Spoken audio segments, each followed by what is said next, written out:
Assalamualaikum warahmatullahi wabarakatuh. Di sini saya perkenalkan, nama saya Hasan, itu dengan NIM 21116009090. Pada kesempatan kali ini saya akan membahas untuk review artikel, yaitu dengan judul Protocol for Packet Network Intercommunication. Di sini ada beberapa poin yang akan saya bahas, yaitu diantaranya adalah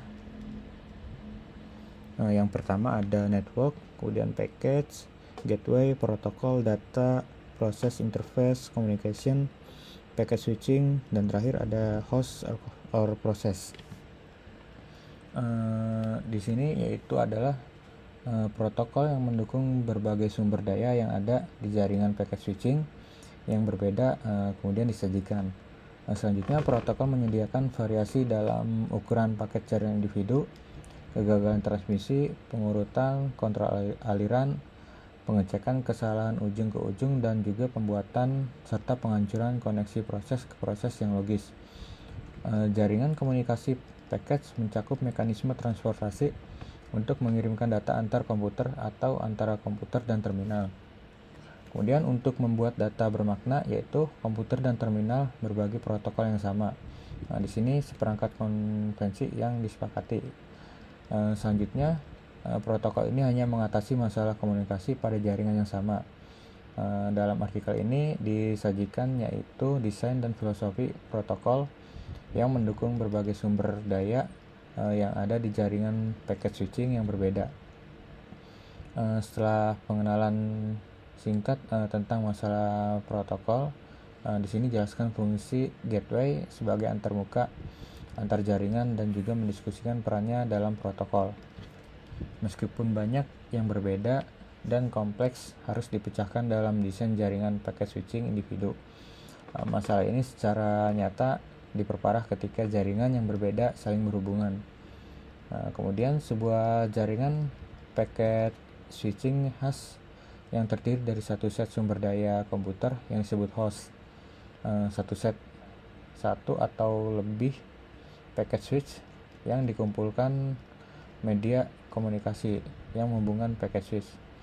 Dalam setiap host, di sini diasumsikan bahwa ada proses yang harus berkomunikasi dengan proses di host mereka sendiri atau lainnya.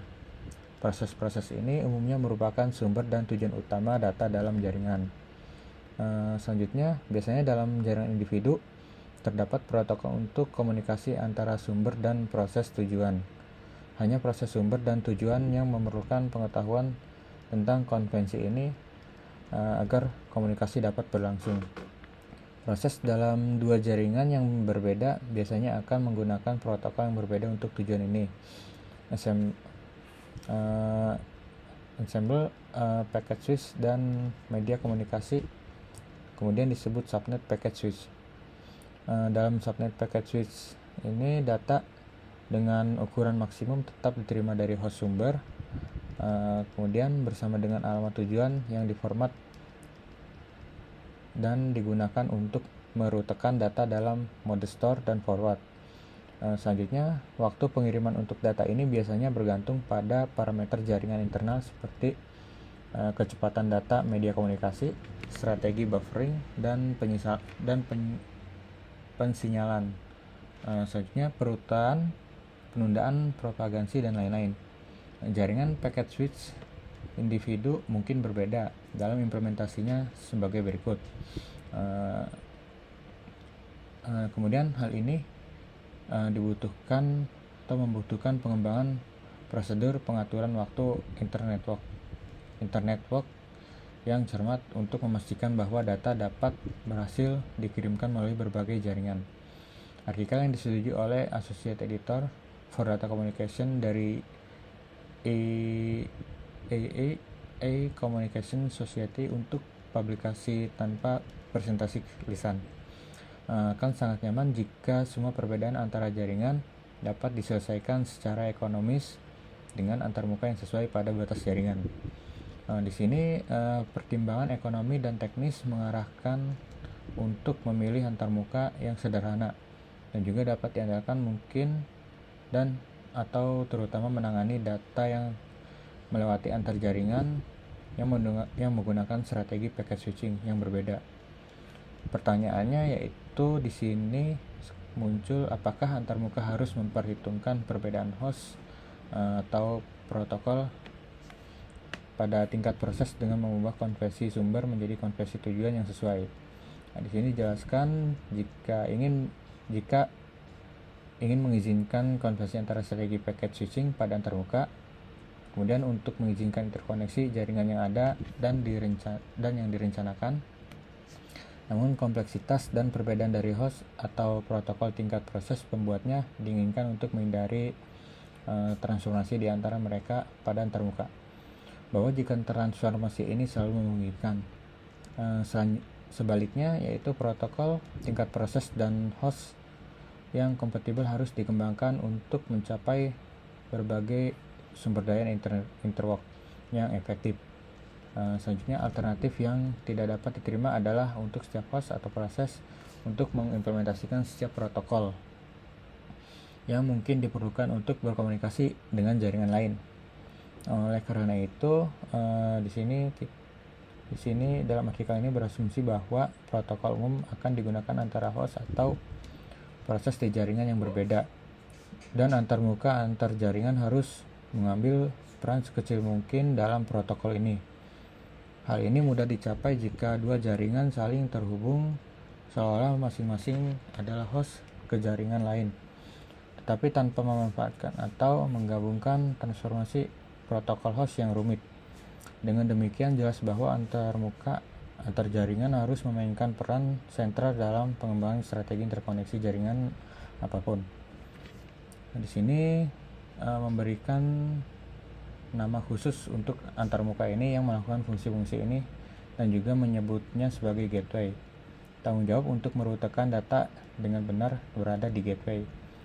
Dalam prakteknya, sebuah gateway antara dua jaringan dapat terdiri dari dua bagian, masing-masing terkait